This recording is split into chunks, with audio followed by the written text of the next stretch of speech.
Textual equation number 6.5, इसमें आपको first दे रखा है, a close loop is held stationary in a magnetic field. Okay, एक यूनिफॉर्म मैग्नेटिक फील्ड है और इसमें आपने होल्ड किया हुआ है एक टेस्टनरी मैग्नेटिक फील्ड में। The north and south pole of the two permanent magnetic held is a fix, can we hope the generated electric current in a loop by using the very strong magnet. तो कोई भी आप strong magnet, आप कोई किसी भी strong magnet से आप उसका इनिशियल ईएमएफ आप चेंज इसके प्रोड्यूस नहीं कर सकते। क्यों? क्योंकि यहाँ पे मैग्नेट आपने होल्ड किया हुआ है और मैग्नेटिक फील्ड लाइन भी आपकी एक इसका एक यूनिफॉर्म है। ठीक है, तो किसी की वैल्यू यहाँ पे वेरिएबल नहीं है, तो आपका इनिशियल ईएमएफ जनरेट नहीं होने वाला है। ठीक है, तो यहाँ पे कोई इनिशियल ईएमएफ जनरेट नहीं होगा। इनिशियल ईएमएफ जनरेट होने के लिए इनिशियल ईएमएफ जनरेट होगा तो भी हमारा इनिशियल करंट जनरेट होगा, पर करंट तब भी मीन्स के इंड्यूस होता है जब कोई मैग्नेटिक फ्लक्स की वैल्यू चेंजेस होती है, बट यहाँ पे मैग्नेटिक फ्लक्स कांस्टेंट रहता है, इसलिए ये पॉसिबल नहीं है। ओके, तो बी देखिए, a close loop move normal to the constant electric field between the plate of a large capacitor is the current induced in the loop. First is when it is the wholly inside the region between the capacitor plate, and second when it is partially outside the plate of a capacitor. The electric field is normal to the plane of the loop. Okay, but यहाँ पे miss के हमारा magnetic flux की हम बातचीत कर रहे थे ना, फैराडेज लॉ का मिस के और किससे डिपेंडेंट था? Change of magnetic flux. But यहाँ पे तो इलेक्ट्रिक फ्लक्स बनेगी क्योंकि इलेक्ट्रिक फील्ड आपको दे रखी है। ठीक है, तो वो इलेक्ट्रिक फील्ड लाइन और सभी आपके एरिया पे लिंक होगी, तो वो उसकी वो कम्युनिटी को हम बोलते हैं भाई इलेक्ट्रिक फ्लक्स। पर चेंज ऑफ इलेक्ट्रिक फ्लक्स है, चेंज ऑफ इलेक्ट्रिक फ्लक्स से कोई इंड्यूस करंट प्रोड्यूस नहीं होने वाला है, चेंज ऑफ मैग्नेटिक फ्लक्स से इंड्यूस करंट प्रोड्यूस होने वाला है। तो ये भी फिनोमिना रॉन्ग है। ठीक है, ओके, देन आप सी देखिए, सी में आपको क्या दे रखा है कि भाई a rectangular loop and a circular loop are moving out of a uniform magnetic field in the region as shown figure. Feel free the regions with a constant velocity v, in which the loop do you expect the induced EMF be constant during the passing throughout the field regions. This field is a normal to the loops. Okay, आपको ये first सी के लिए आपको figure दे रखी है। ठीक है, इसमें क्या बता दिख गया है कि भाई ए वाली फिगर में आपको एक रेक्टेंगल दे रखा है, ए वाली फिगर में आपको एक सर्कुलर लूप आपको दे रखी है। दोनों के एक कांस्टेंट वेलोसिटी से आप एग्जिट कर रहे हो एक मिसके यूनिफॉर्म मैग्नेटिक फील्ड की आउटवर्ड डायरेक्शन में, तो क्या होगा? एक इंड्यूस चेंज ऑफ एरिया होगा, तो चेंज ऑफ एरिया होगा तो इंड्यूस ईएमएफ जनरेट होगा और इलेक्ट्रिक करंट जनरेट होगा। तो यहाँ पे जो इंड्यूस का ईएमएफ आपको मिलेगा, तो उसका रेट कौन सी वाली फिगर में, इन दोनों में से कौन सी वाली फिगर में कांस्टेंट रहेगा? कि भाई आपका यूनिफॉर्म एरिया कौन सी दोनों में से कौन सा आप लोग कंसिडर करोगे, तो उसका एरिया मीन्स के एक सीक्वेंस का क्या मीनिंग होता है कि भाई यूनिफॉर्म एरिया उसका डिक्रीज होगा। ऐसी कौन सी लूप है कि भाई ये देखिए, ये रेक्टेंगल है, रेक्टेंगल को हम उसको ऐसे हम ले जाते हैं तो उसका एरिया एक यूनिफॉर्मली डिक्रीज होगा, और इसमें क्या होगा? वेरिएबली डिक्रीज होगा। तो वेरिएबली डिक्रीज होगा तो यहाँ पे जो इंड्यूस में प्रोड्यूस होगा वो वेरिएबल प्रोड्यूस होगा, बट यहाँ पे जो इंड्यूस में प्रोड्यूस होगा वो कांस्टेंट प्रोड्यूस होगा। तो उसका आंसर आएगा रेक्टेंगल। ठीक है, आपको मालूम पड़ा क्यों ऐसा आएगा? क्योंकि आप देखिए कि भाई उसको आप बाहर लेके जाएंगे तो आपका जो एरिया डिक्रीज होगा ना, वो कॉन्स्टेंटली डिक्रीज होगा। ठीक है, बट यहाँ पे वेरिएबली डिक्रीज होगा, तो वेरिएबली डिक्रीज होगा तो ये सेम की वैल्यू भी वेरिएबल ही फाइंड आउट होती है। ओके, तो डी देखिए, predict the polarity of the capacitor in this situation is described. Okay, तो ए वाली सिचुएशन में आपको पोलैरिटी बतानी है कैपेसिटर की कि भाई ए टर्मिनल कौन सा पॉजिटिव है या नेगेटिव है, बी टर्मिनल पॉजिटिव या नेगेटिव है। देखिए यहाँ पे नॉर्थ पोल है तो वो भी क्या बनाएगा? North pole. और नॉर्थ पोल बनाने के लिए उसकी करंट की डायरेक्शन कैसी होगी? एंटी क्लॉकवाइज डायरेक्शन ऐसी होगी करंट की डायरेक्शन। ठीक है, okay, anti clockwise direction means के ऐसी होगी, ये एरो यहाँ पे इंडिकेट होगा और यहाँ से इसी करंट आएगी। ओके, तो ये आपका ईएमएफ बैटरी की इनसाइड का आपको देखना है ना। ओके, तो बैटरी की इनसाइड मीन्स का करंट की फ्लो कैसे होती है? नेगेटिव प्लेट को पॉजिटिव प्लेट, तो ये आपकी हो गई नेगेटिव प्लेट और ये हो गई पॉजिटिव प्लेट। तो ये आपकी क्या हो गई? ए इज अ पॉजिटिव और बी इज अ नेगेटिव, तो ये आपकी पोलैरिटी फाइंड आउट हो गई। ठीक है,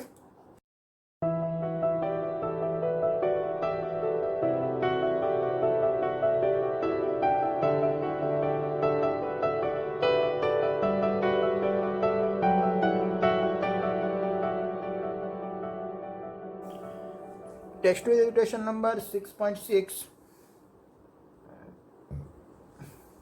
a metallic rod of 1 meter length is rotated with the frequency of 50 revolution per second. Okay, with one end is the hinge at the center and other end is the circumference of the circular metallic ring of radius is 1 meter. About an axis is a passing through the center and perpendicular to the plane of the ring.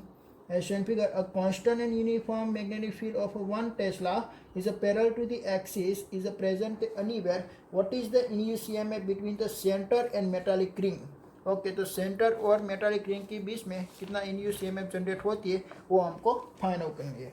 तो वो जो figure आपको दे रखी है वो मैं यहाँ पे ड्रॉ करता हूँ। देखिए एक आपको एक यूनिफॉर्म मैग्नेटिक फील्ड लाइन दे रखी है ऐसी, ऐसा कॉन्सेप्ट है ना, मैंने आपको थियरी लेक्चर में मैंने करवा दिया है, बट ये एनसीईआरटी के बाहर का था और मैंने आपको बोला था कि भाई ये न्यूमेरिकल में काम आती है, इसलिए मैंने आपको करवा दिया था मेटालिक रॉड वाला। ठीक है, एक मैंने आपको एग्जांपल दिया था साइकिल का व्हील का कि भाई इसमें बहुत सारे स्पोक होते हैं। तो ऐसे यहाँ से सेंटर से लेके एक रिम तक का डिस्टेंस हुआ।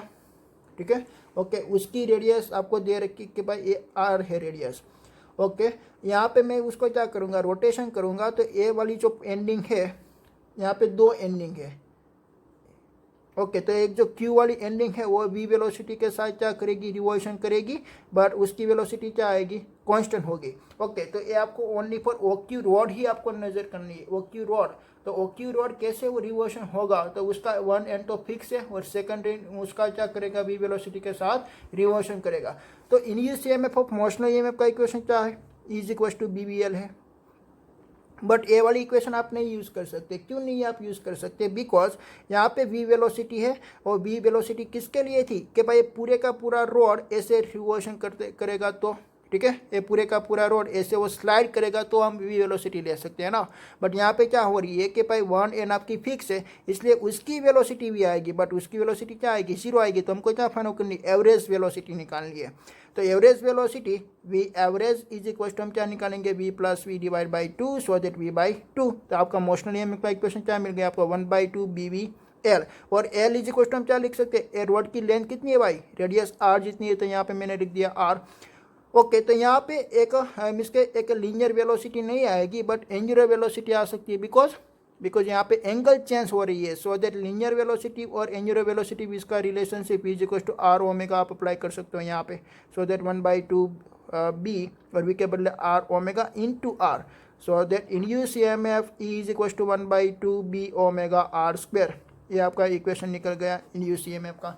आप ये डायरेक्ट भी लिख सकते हो, ऐसा डिराइव करने की कोई ज़रूरत नहीं है। आपको ऐसा नहीं किया है कि भाई आप डिराइव कीजिए, आपको तो क्या बोला है, इंड्यूस्ड ईएमएफ आपको फाइंड आउट करना है, तो इसलिए आप न्यूमेरिकल में डायरेक्ट भी आप लिख सकते हो। बट कैसे आया, ऐसे मैंने थियोरेटिकल लेक्चर में भी बोला था और अभी भी मैंने आपको सोल्व करके बता दिया। थियोरेटिकल लेक्चर में दूसरी मेथड से भी मैंने सोल्व किया था। ठीक है, ओके, तो आप कोई भी मेथड आप अप्लाई कर सकते हो, बट उसका इंड्यूस्ड ईएमएफ कितना मिलता है, 1/2 B omega r square. Then after आपको अभी गिवन डेटा आपकी मिस के पेयर फोकस रखनी है। आपको मैग्नेटिक फील्ड बी भी दे रखी है 1 टेस्ला। देन आफ्टर आपको ओमेगा आपको दे रखा है 50 रिवॉल्यूशन पर सेकेंड। वो 50 रिवॉल्यूशन पर सेकेंड है ना, वो उसको हम ओमेगा नहीं बोलते, बट क्या वो उसको बोलते हैं, फ्रीक्वेंसी बोलते हैं। एफ इज इक्वल टू आपको दे रखा है 50 रिवॉल्यूशन पर सेकेंड, फ्रीक्वेंसी का यूनिट होता है हर्ट्ज। ओके, देन अपन हमको ओमेगा निकालनी है, यहाँ पे हमको ओमेगा चाहिए, तो ओमेगा इज इक्वल टू क्या आएगा, equation 2π/T, but 1/T is equal to हम लिख सकते हैं फ्रीक्वेंसी, सो दैट 2πf। तो यहाँ पे 2π और f की वैल्यू है 50। ओके, तो उसका यूनिट हमको मिलेगा रेडियन पर सेकेंड। ओके, देन आफ्टर यहाँ पे जो r की जो वैल्यू है रेडियस, तो रेडियस की वैल्यू आपको दे रखी थी 1 metre, so that r is equal to 1 metre. Okay, तो सभी की वैल्यू यहाँ पे अवेलेबल है, तो मैं ये वाली इक्वेशन में मैं पुट कर देता हूँ, तो हमको मिल जाएगी इंड्यूस्ड ईएमएफ। तो 1/2 B की वैल्यू है 1, ओमेगा की वैल्यू है 2π इंटू 50, तो 2π इंटू 50। देन आपका R की वैल्यू है 1 का स्क्वायर, तो 1 का स्क्वायर। ठीक है, तो यहाँ पे देखिए कि भाई 2 इज कैंसर, सो दैट यहाँ पे आपको वैल्यू मिलेगी 50π। ठीक है, और पाई की वैल्यू होती है 3.14, तो 50 into 3.14 is equal to 157 volt. This is the induced EMF. ये आपको इंड्यूस्ड ईएमएफ फाइंड आउट हुआ। ठीक है, ओके, आप ये डायरेक्ट इक्वेशन भी याद रख सकते हो। आपको देखिए, आपको जो इसके स्टेटमेंट में दिया हुआ था ना, वो 50 रिवॉल्यूशन पर second. What is the meaning of revolution पर सेकेंड, कि भाई पर सेकेंड में वो कितना नंबर ऑफ टर्न्स का इसका रिवॉल्यूशन करती है, तो उसका मीनिंग क्या हुआ, वो आपको एक फ्रीक्वेंसी दे रखी है, नॉट एंगुलर फ्रीक्वेंसी, ठीक है। एंगुलर फ्रीक्वेंसी का क्या मीनिंग होता है कि भाई वो फ्रीक्वेंसी के साथ हम एंगल लगा दे, ये फ्रीक्वेंसी के साथ हमने एंगल लगा दिया 2π, तो हम उसको बोलेंगे एंगुलर वेलोसिटी। और एंगुलर वेलोसिटी आप दूसरी टर्म से भी आप रिप्रेजेंट कर सकते हो कि भाई angular distance upon time, okay, ठीक है। तो उसका आंसर आपको इससे फाइंड आउट होता है।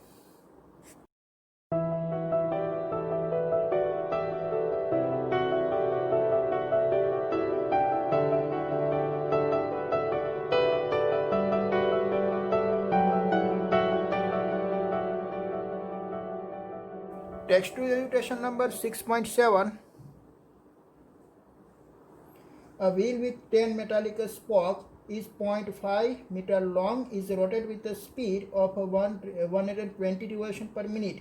And the plane is normal to the original component of the Earth's magnetic field as E is equals to 0.4 Gauss at this place. What is the induced EMF between the axle and rim of wheel? Is not that 1 Gauss is equals to 10 raised to minus 4 Tesla. Okay, तो आपको एक wheel में 10 metallic spoke दिए हुए हैं। जो हमने यहाँ पे व्हील कंसिडर किया, ऐसा ही यहाँ पे व्हील होगा, बट इसमें 10 मेटालिक स्पोक होगा, ठीक है। ओके, तो 10 मेटालिक स्पोक ऐसा भी मैंने आपको एक एमएस के थियरी लेक्चर में मैंने आपको करके बताया था। तो इसमें भी इंड्यूस ईएमएफ निकालने के लिए कौन सा इक्वेशन आप यूज़ करेंगे? ए वाला इक्वेशन भी आप यूज़ करेंगे, 1/2 ओमेगा आर स्क्वायर। तो induce EMF is equal to 1/2 B omega r square. Okay, मैं सभी की मैं गिवन क्वांटिटी में लिख देता हूँ कि भाई बी की वैल्यू आपको दे रखी है 0.4 gauss, but 1 gauss is equal to 10⁻⁻⁴ tesla, so that 0.4 into 10⁻⁻⁴ Tesla.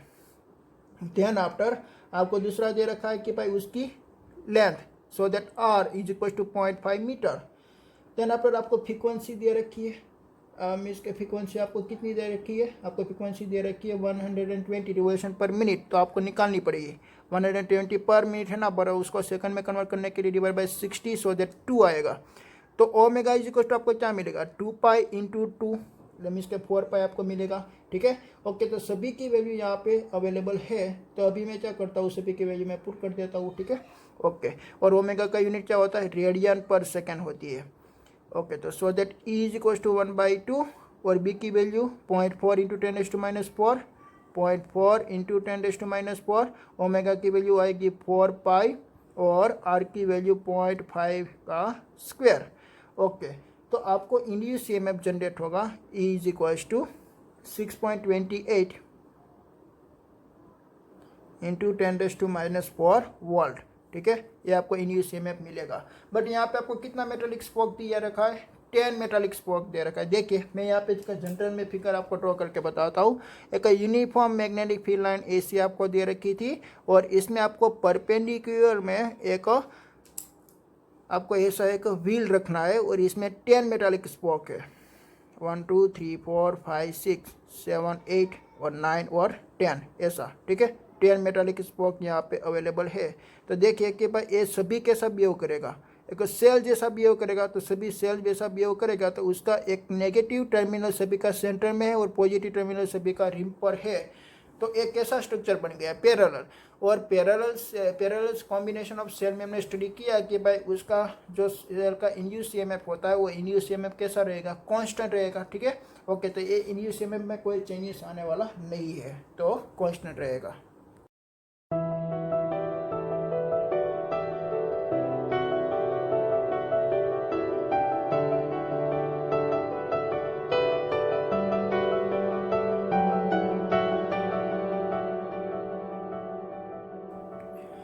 Equation number 6.8, refer to figure. जो आपको जो फिगर दे रखी है मैंने यहाँ पे ड्रॉ करके रखी हुई है।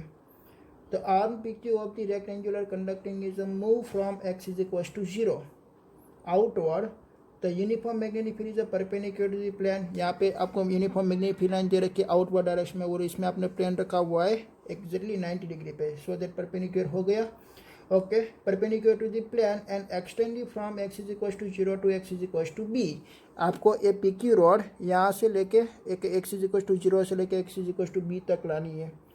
Then after is a pull outward x is equal to 0 to x is equal to 2b। Then after आपको x इज इक्वल टू 0 से 2b तक लेके जानी है, and is then move back to x is equal to zero. तो means कि आपको क्या करनी है कि भाई ये पी क्यू रॉड को पहले आपको यहाँ पे लेके इस तरफ आपको लेके जानी है ऐसे, देन फिर वापस आपको इस डायरेक्शन में लेके आनी है, ठीक है। Okay, so that with constant speed is v. Obtain the expression of the flux, the induced EMF. The process is necessary to pull the arm and the power dissipates to as the joule heat. The sketch and variation that this quantity is the distance. Okay, तो उसकी distance के साथ आपको उसका sketch भी आपको बनानी है। ओके, तो पहले तो हम क्या फाइंड आउट करते हैं, देखिए पहले हम फ्लक्स के बारे में हम सोचते हैं कि जैसे हमारा पी क्यू रॉड पहले यहाँ पे x is equal to zero की पोजीशन पे था, तो x is equal to zero to x is equal to B तक ले जाने से हमारा फ्लक्स इंक्रीज होता है, ठीक है। ओके, तो फ्लक्स के बारे में मैं पहले बात करूँगा कि भाई फ्लक्स एसोसिएटेड टू कौन सी इमेज के एरिया में एसोसिएटेड हुए हमारा flux P Q R S area में, P Q R S area में, ठीक है। तो हमारी फर्स्ट पोजीशन क्या थी, x is equal to zero to x is equal to b, हमको ऐसे ले जाना है, स्लाइड करवाना है। तो x is equal to zero to x is equal to B तक हम स्लाइड करवाएंगे तो हमारा फ्लक्स इंक्रीज होता है, increase flux. Okay, then after second position x is equal to b to x is equal to b. तो आप ही बताइए x is equal to b to x is equal to B में क्या होगा, इसमें कोई मैग्नेटिक फील्ड लाइन यहाँ पे नहीं दे रखी तो फ्लक्स में कोई इंक्रीज नहीं होगा बट उसमें डिक्रीज भी नहीं होगा, तो क्या होगा, कांस्टेंट होगा, is remain constant, constant flux.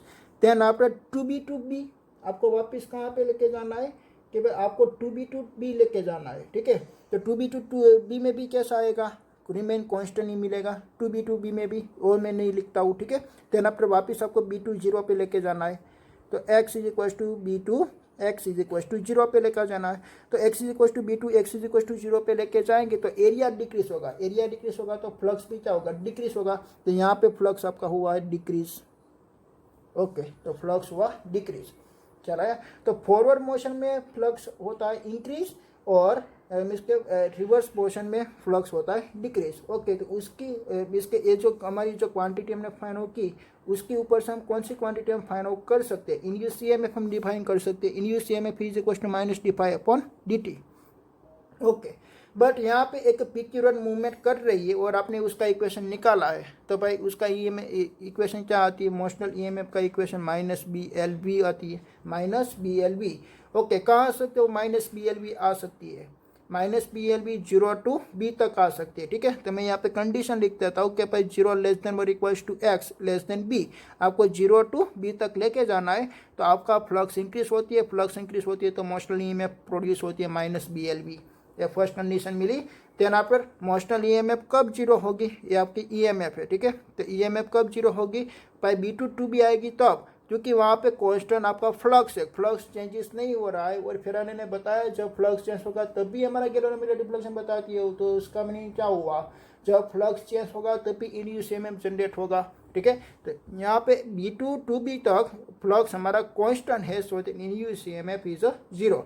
तो कौन सी कंडीशन से, बी टू बी तक, और टू बी तक भी ऐसा ही मिलेगा। और बी टू जीरो पे क्या मिलेगा, बी टू जीरो पे आपका फ्लक्स डिक्रीज हो रहा है, तो फ्लक्स डिक्रीज होगा तो क्या होगा, फ्लक्स डिक्रीज होगा। तो मैं यहाँ पे एक कंडीशन लिख देता हूँ, आपको जाना है बी टू जीरो से, ठीक है।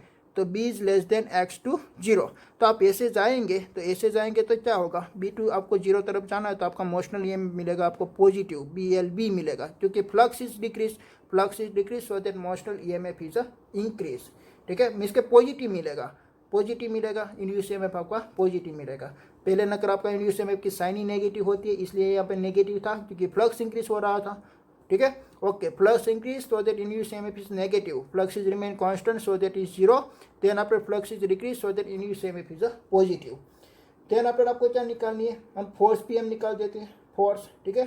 तो यहाँ पे जो पी क्यू रॉड की वी वेलोसिटी से आप मूवमेंट करवा रहे हो ना, तो यहाँ पे एक मूविंग चार्ज पार्टिकल ऐसे फ्लो होगा तो इसमें से एक इलेक्ट्रिक करंट जनरेट होगी।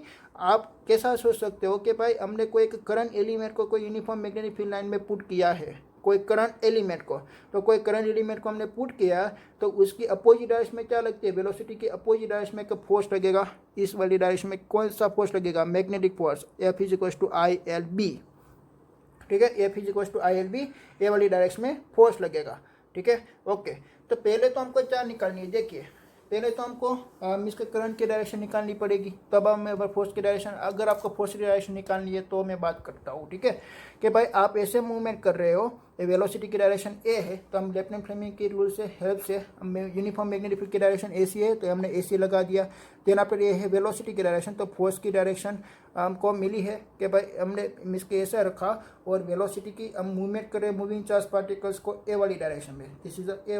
ओके, तो हमको मैग्नेटिक फोर्स मिलेगा ए वाली डायरेक्शन में, तो ए वाली डायरेक्शन में आपको मैग्नेटिक फोर्स मिलती है, तो ये इसके मैग्नेटिक इलेक्ट्रिक फोर्स आपको मिलेगी। तो सभी पॉजिटिव चार्ज यहाँ पे आ जाएगा और नेगेटिव चार्ज यहाँ पे आ जाएगा, तो इलेक्ट्रिक करंट की डायरेक्शन यहाँ से ऐसी होगी और ऐसी होगी। तो इलेक्ट्रिक करंट हमको ए वाली डायरेक्शन में मिल रही है और मैग्नेटिक फील्ड आपकी ए वाली डायरेक्शन में है, तो आपका फोर्स कैसे मिलेगा, लेफ्ट हैंड साइड में ही मिलेगा, ठीक है। देखिए कि भाई ये आपकी कौन सी डायरेक्शन हुई, this is the anti clockwise direction, ये आपकी हुई क्लॉकवाइज डायरेक्शन, सॉरी ये आपकी हुई क्लॉकवाइज डायरेक्शन। तो क्लॉकवाइज डायरेक्शन में मैग्नेटिक फील्ड लाइन इनसाइड मिलती है, आउटसाइड है तो उसका अपोज करने के लिए वो इनसाइड बनाएगा, इसलिए मैग्नेटिक फोर्स भी F is equal to I L B यही डायरेक्शन आएगी। ओके, तो फोर्स निकालनी है, तो हम फोर्स निकालने के लिए देखिए मैं यहाँ पे इक्वेशन लिखता हूँ F is equal to I L B का। तो हमको करंट चाहिए, तो करंट हम कैसे निकालेंगे, ओम्स लॉ मुजब I is equal to V upon R होती, but V is equal to mean U C M M, F B V L लिख देते हैं, तो B L V upon R. Okay, तो उसकी मैं वैल्यू में यहाँ पे मैं पुट कर देता हूँ, so that F is equals to B L V upon R into L B, so that B square L square V आपको मिलेगा। देखिए B square L square V upon R, ठीक है, ऐसा आपको मिला, this R, this is a force. Okay, but 0 to आपको कहाँ पे लेके जाना है, 0 टू बी तक लेके जाना है, तो 0 टू बी, देखिए मैं 0 टू बी तक लेके जाऊंगा तो फोर्स लगेगा ए वाली डायरेक्शन में, ठीक है। Then after B to B में लेके जाऊंगा तो फोर्स कितना मिलेगा, force is equal to 0 when B to B, ठीक है। बी टू बी में उसका फोर्स हमको मिलने वाला है 0। देन आफ्टर हमको फाइंड आउट करना है पावर। ओके, तो पावर के लिए देखिए power P is equal to हमारा बेसिक इक्वेशन होता है V I, but V is equal to हम लिखते हैं आई आर, तो आई स्क्वायर आर, आई की फॉर्मूला में यहाँ पे पुट कर देता हूँ, I is equal to B L V upon R, so that B square L square V square upon R, ठीक है, B square L square V square upon R. Okay, तो ये पावर आपको कब मिलेगी, ये पावर आपका मिलती है 0 लेस देन और एक्स टू बी तक, ठीक है। Then after B to B में कोई नई पावर मिलेगा, तो power P is equal to 0। Okay, तो ये सभी क्वांटिटी आपने फाइंड आउट की। फर्स्ट ऑफ ऑल तो क्या फाइंड आउट किया, फ्लक्स, देन आफ्टर आपने फाइंड आउट किया इन you C M F, then after force की क्वांटिटी, देन आफ्टर पावर की क्वांटिटी। इस सभी को मैं स्केच में इन्वॉल्व करना चाहता हूँ। पहले फ्लक्स आएगा, then after E M F, then after force, then after power, ठीक है। ओके, तो मैं यहाँ पे मैं ड्रॉ करता हूँ, देखिए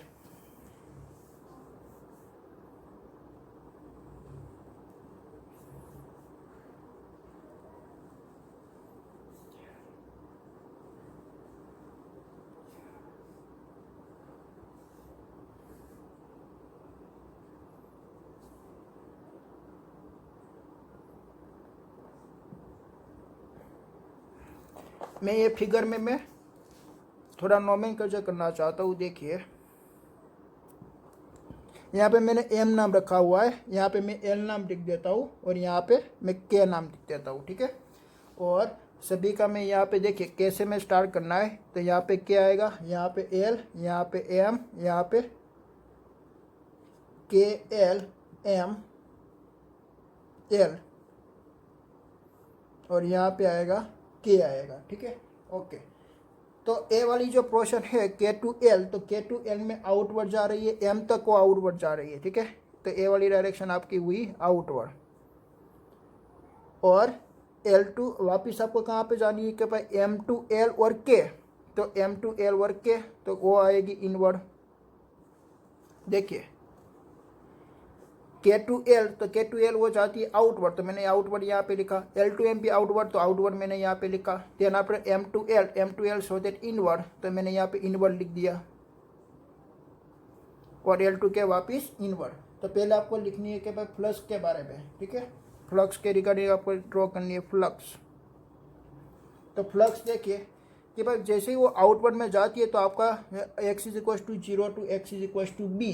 तो मैं यहाँ पे नाम भी लिख देता हूँ, this is a 0, this is a b, then after 2b, then after वापस जाएगी b, देन आफ्टर जाएगा 0 आएगा, ठीक है, ओके। और यहाँ से मैं एक हॉरिजॉन्टल लाइन भी मैं ड्रॉ ही कर देता हूँ, ठीक है, ओके। तो 0 टू b तक आप जाएंगे तो आपका फ्लक्स क्या होगा, इंक्रीज होगा, कंटिन्यूसली इंक्रीज होगा। तो ये कंटिन्यूसली लिनियर ही मैंने लाइन ड्रॉ की l तक, ठीक है। तो यहाँ पे b टू b में कोई चेंजेस नहीं होगा, रिमेन कांस्टेंट रहेगा, जितना है इतना रहेगा, ठीक है। तो इतना रहा, ओके। तो यहाँ पर 2b टू b वही इतना ही रहेगा, तो मैंने इतना ही ड्रॉ किया। तो यहाँ पे b टू 0 और डिक्रीज होगा, कंटिन्यूसली डिक्रीज होगा, कंटिन्यूसली डिक्रीज होगा। तो ऐसा मैंने ग्राफ ड्रॉ कर दिया, ये हो गया फ्लक्स का ग्राफ, ठीक है, ओके। देन आफ्टर नेक्स्ट देखिए, नेक्स्ट आपको बतानी है, ओके। नेक्स्ट आपको ड्रॉ करना है कि भाई ईएमएफ का ग्राफ, बीएलबी का ग्राफ, बीएलबी ईएमएफ, ये था फ्लक्स फाई का, ठीक है। उसके लिए भी मैं यहाँ पे 0 लिख देता हूँ, 0 b to b and 0, okay. EMF के लिए देखिए कि भाई ईएमएफ 0 टू एक्स बी के लिए हमको मिलेगा बीएलबी मिलेगा, बट बीएलबी माइनस हमको मिलता है, तो माइनस मिलता है। मैं यहाँ पे हॉरिजॉन्टल में लाइन ड्रॉ कर देता हूँ, तो माइनस आपका साइन यहाँ पे आएगा, ठीक है। तो ये आपको इन में यहाँ पे मिला। तो यहाँ पे बी टू में को हमारा फ्लक्स रिमेन कांस्टेंट है, तो हमको ईएमएफ नहीं मिलेगा, ये 0 ही मिलेगा, तो मैंने 0 ही रखा। 2b में भी 0 ही मिलेगा। तो यहाँ पर b2 0 में पॉजिटिव मिलेगा, मैंने यहाँ पे लिखा है पॉजिटिव, तो ये पॉजिटिव के मैं ड्रॉ कर देता हूँ, ठीक है। तो यहाँ पर force F is equal to B square L square V upon R, okay. तो इसके लिए भी मैं यहाँ पे 0 b to b and b और 0 में लिख देता हूँ और एक लाइन में ड्रॉ कर देता हूँ, ठीक है, ओके। तो फोर्स किसके लिए बना, इन्यूसियम में सेम बना। तो जब इन्यूसियम में पॉजिटिव तो पॉजिटिव और नेगेटिव तो नेगेटिव, तो कब हमको फोर्स मिलेगा, जब आप उसको स्लाइड करवाएंगे तब उसके अपोजिट डायरेक्शन में फोर्स मिलती है ना।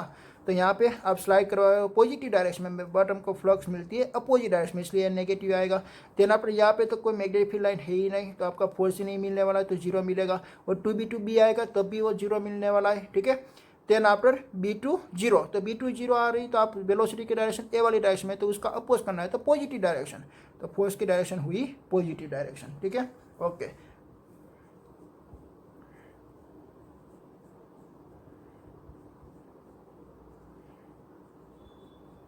देन आफ्टर हमको लास्ट टर्म निकालनी है, पावर वाली term, power p is equal to B square L square V square upon R. देखिए ये सभी का स्क्वायर ही है, इसलिए पावर आपकी पॉजिटिव मिलने वाली है, 0 b to b and 0।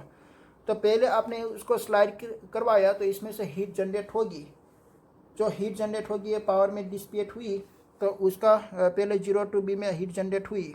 Then after यहाँ पे कोई मैग्नेटिक फील्ड ही नहीं है, तो कोई वर्क नहीं करना पड़ेगा, तो हीट जनरेट नहीं होगी, तो उसका आंसर आएगा 0। Then after 2b to b वापस उसका आंसर आएगा 0।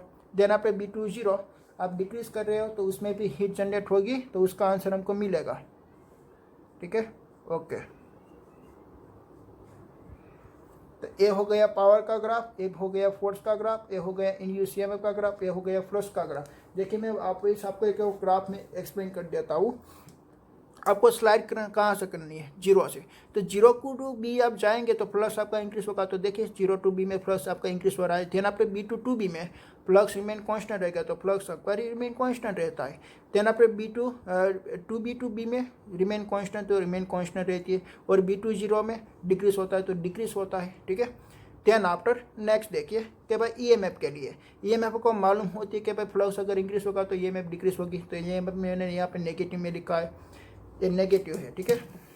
ये नीचे जो हमारी जो साइन है नेगेटिव और पॉजिटिव, नेगेटिव और पॉजिटिव, पॉजिटिव और नेगेटिव, ठीक है, ओके। देन आफ्टर यहाँ पे तो कोई फ्लक्स का चेंज ही नहीं हो रहा है, तो फ्लक्स का नहीं चेंज होगा, तो इंड्यूस्ड ईएमएफ आपको मिलेगा 0। देन आफ्टर यहाँ पे फ्लक्स डिक्रीज हो रहा है, तो इंड्यूस्ड ईएमएफ आपको मिलेगा पॉजिटिव। जहाँ पे भी इंड्यूस्ड ईएमएफ आपको मिला है वहाँ पे भी हमको फोर्स मिलेगा। देखिए नेगेटिव तो ये भी नेगेटिव, यहाँ 0 है तो 0, या पॉजिटिव है तो पॉजिटिव। और पावर में तो B square L square V square upon R है, तो सभी टर्म आपकी पॉजिटिव मिलने वाली है। तो यहाँ पे सभी टर्म मैंने पॉजिटिव लिखी हुई है, ठीक है, ओके।